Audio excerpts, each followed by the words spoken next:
여러분, 우리 교회가 창립 28주년을 맞이하였습니다.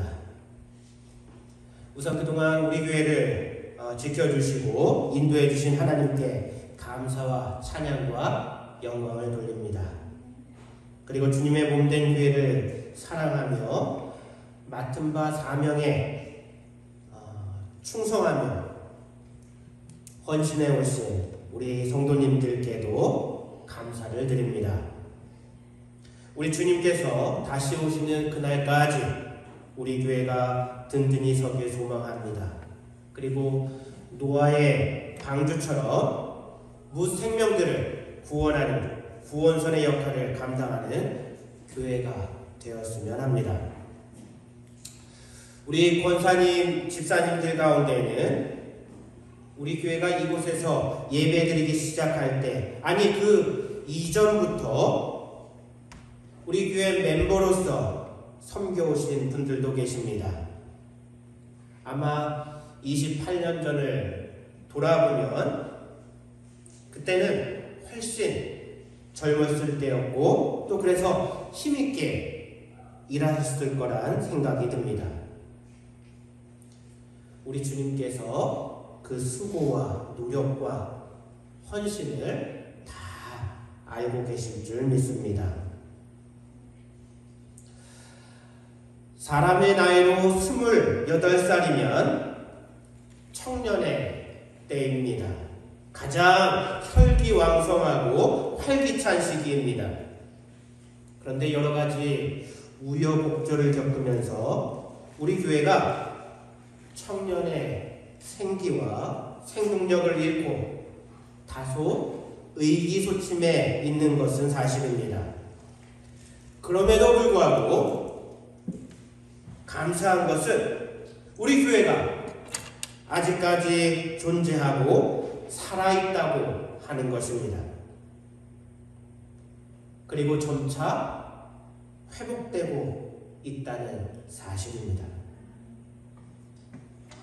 앞으로 우리 교회가 독수리가 날개치듯 높이 올라 하나님께 영광 돌리며 더 크고 많은 일들을 감당할 수 있는 교회로 서게 될 줄 믿습니다.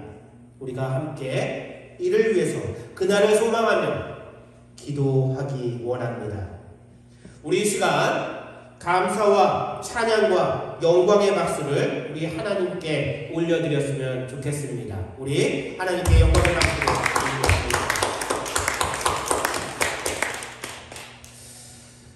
여러분, 우리 교회가 어떤 교회라고 생각하십니까? 우리 교회에 대해 어떤 생각을 가지고 계십니까?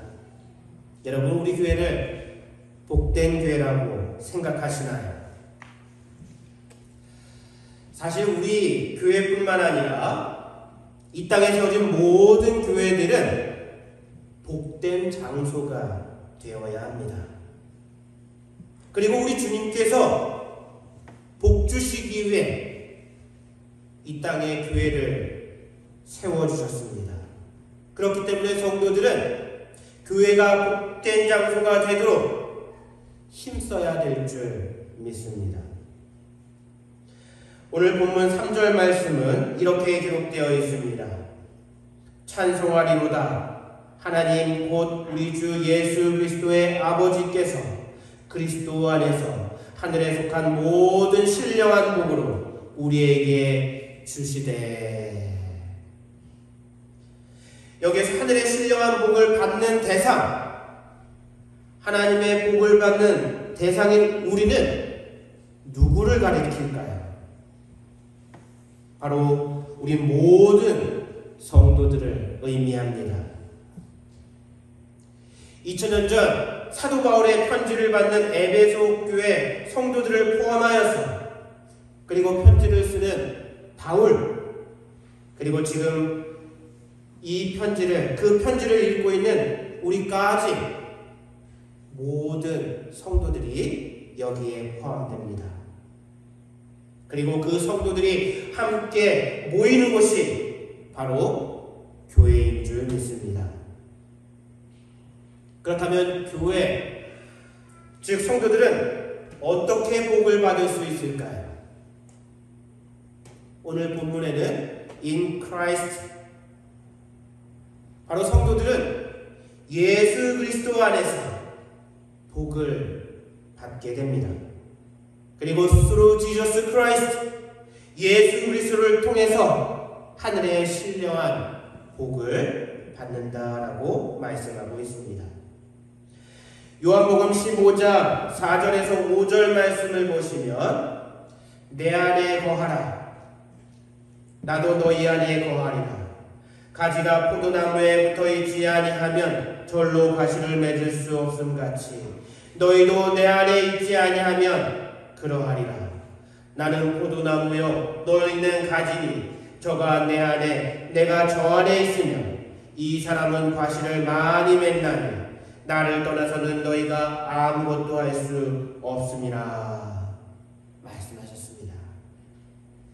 그리고 오늘 본문 5절에 그 기쁘신 뜻대로 우리를 예정하사 예수 그리스도로 말미암아, 누구를 말미암아요? 예수 그리스도를 말미암아 자기의 아들들이 되게 하셨으니 라고 말씀하셨습니다.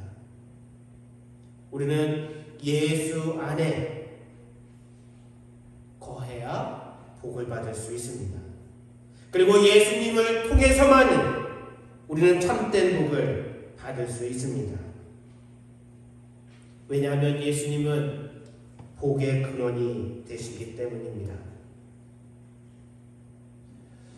우리가 앞서 부른 찬송 28장에서 복의 근원 강림하사 찬송하게 하소서, 한량없이 자비하심 측량할 길 없도다, 천사들의 찬송가로 나를 가르치소서, 구속하신 그 사랑을 항상 찬송합니다.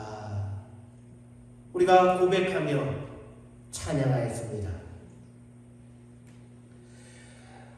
오늘 본문 말씀을 보시면 복이라는 말과 또 은혜라고 하는 말이 여러 번 나오고 있는 것을 볼 수 있습니다. 우리가 잘 아는 시편 1편 말씀도 복 있는 사람은 이라는 구절로 시작됩니다. 그렇다면 복, 은혜란 무엇일까요? 이 질문에 대한 다양한 대답이 나올 수 있습니다. 어떤 분은 건강이라고 말씀하시는 분도 있고 또 성공이라고 말하는 분도 계실 것입니다. 원만한 인간관계가, 우리가 사회생활하고 세상에 살면서 원만한 인간관계가 복이라고 말하는 사람도 있을 것입니다. 그리고 오래 사는 것, 장수하는 것, 그리고 부자로 살아가는 것, 이러한 것들을 복이라고 이야기할 수 있습니다. 그런데 어떤 복이든 여러분 잘 귀 기울여 들으시기 바라겠습니다. 어떤 복이든 그리고 어떤 은혜든 반드시 필요한 것이 있습니다. 그것이 복이 되기 위해서, 그것이 은혜 되기 위해서 반드시 필요한 것이 있습니다. 그것이 복이 되기 위해, 그리고 그것이 은혜가 되기 위해선 그것이 깨달아져야, 느껴져야, 또 우리의 삶에 경험되어져야 한다고 하는 사실입니다. 지난주 교회 자동차가 고장이 났습니다. 이제 집에서 나오는데 이제 아파트 단지 내에서 앞 바퀴 그 축이 부러지면서 자동차가 앞으로 주저앉게 되었습니다. 자동차가 오래되고 또 낡아서 일어난 단순한 고장으로 볼 수도 있는 일이지만, 그리고 수리하는데 또 많은 비용을 써야 하는 안 좋은 일이었지만, 저는 그 모든 것에 앞서 하나님께 감사했습니다. 왜냐하면 빠르게 달리다가 혹 다른 사람을 태우고 가다가 그런 일이 발생했다면 큰 사고로 이어질 수 있었던 일이기 때문입니다. 정말 하나님의 보호하심에 감사드립니다. 사실 은혜란 어디든지 있습니다.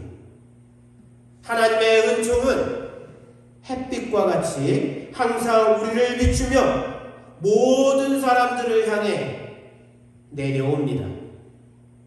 이것은 제 말이 아니라 요한 웨슬레 목사님이 말씀하신 선제적 은총을 가리킵니다.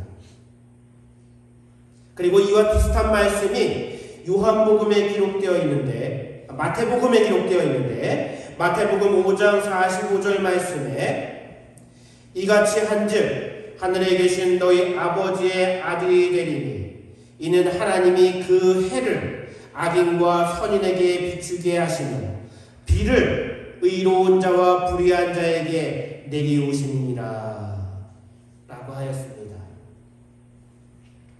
그런데 그럼에도 불구하고 이 같은 사실을 아는 사람들은 많지 않습니다. 은혜로 알고 복을 복으로 알며 그것을 고백하는 이들이 많지 않습니다. 보통 사람들은 은혜를 당연한 것 혹은 자신의 노력으로 얻어진 것이라고 생각합니다.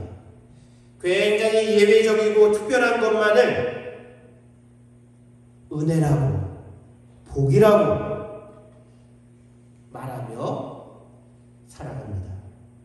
그런데 그렇지 않습니다. 여러분, 우리의 삶의 모든 것이 은혜, 또 하나님께서 내려주신 복인 줄 믿습니다.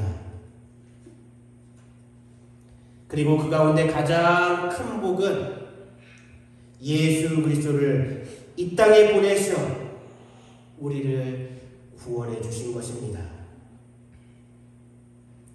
이 또한 어떻습니까?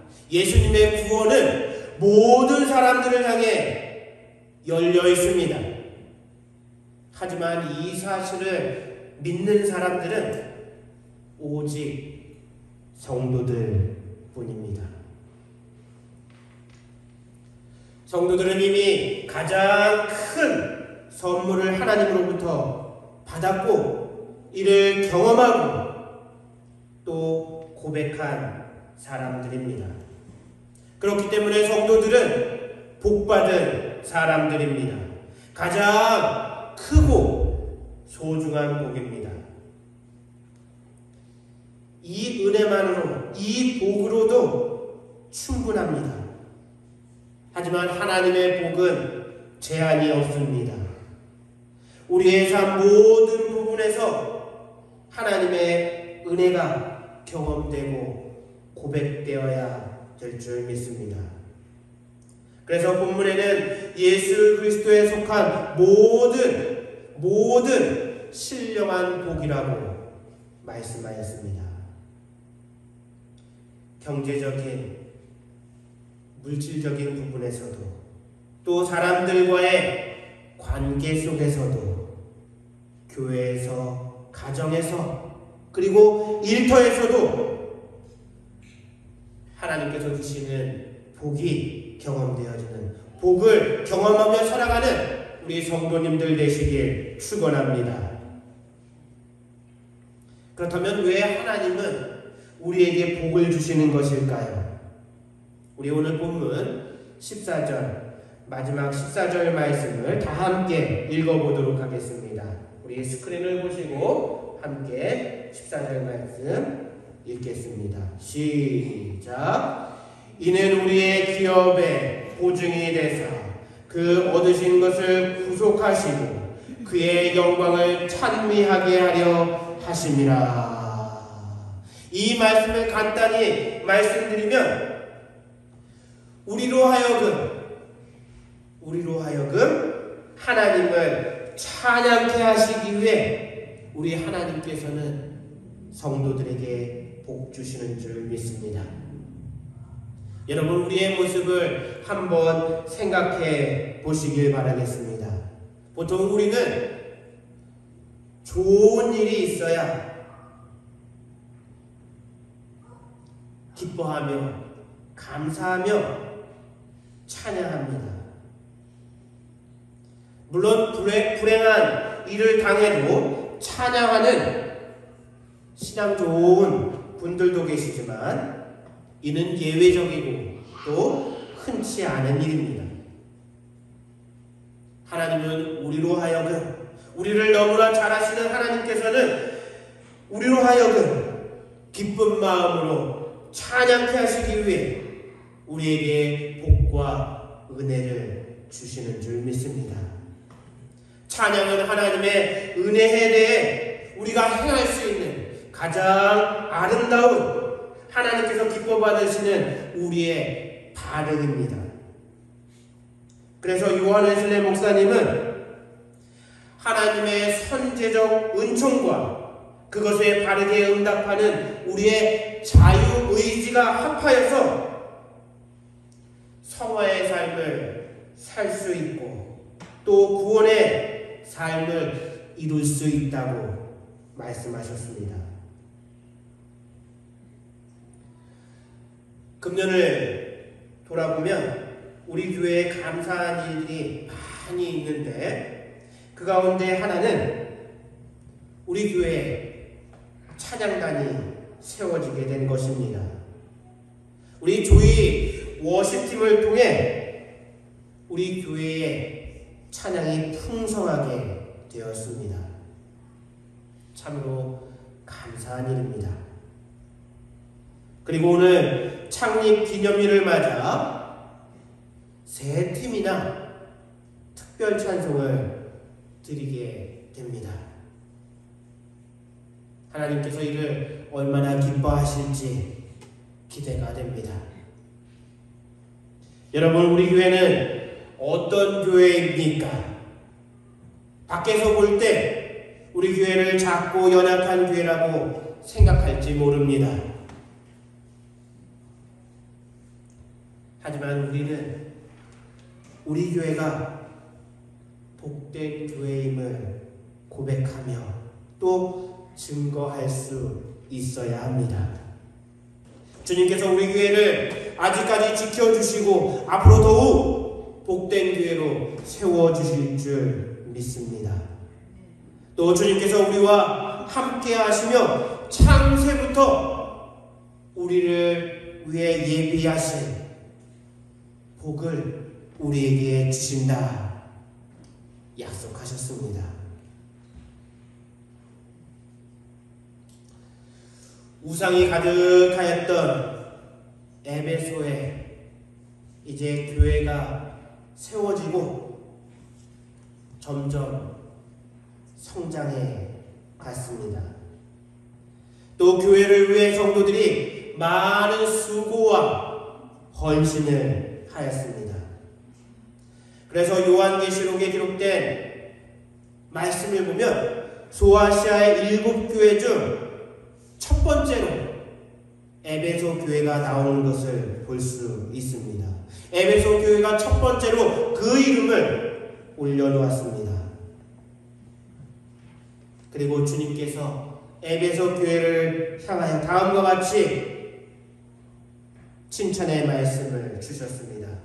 내가 내 행위와 수고와 내 인내를 알고 또 악한 자들을 용납지 아니한 것과 자칭 사도라 하되 아닌 자들을 시험하여 그 거짓된 것을 내가 드러낸 것과 또 내가 참고 내 이름을 위하여 견디고 게으르지 아니한 것을 아노라. 우리 교회가 이 같은 칭찬받는 교회 되길 원합니다. 오늘 본문 말씀을 시작하면서 사도 바울이 찬송하리로다라고 말하였습니다. 이 말씀은 여러분 함께 찬양합시다라고 하는 말입니다. 여러분 함께 찬양합시다. 찬양은 우리가 경험한 하나님의 은혜에 대해, 하나님께서 우리에게 내려주신 복에 대해 올바른 아름다운 우리 하나님께서 기뻐 받으시는 응답인 줄 믿습니다. 우리 교회가 찬양이 넘치는 교회, 하나님의 충만한 은혜를 경험하는 교회 되길 원합니다. 우리 교회가 복된 교회임을 우리 서로가 증거할 수 있는 성도들 되기 원합니다. 우리 다 함께 기도하겠습니다.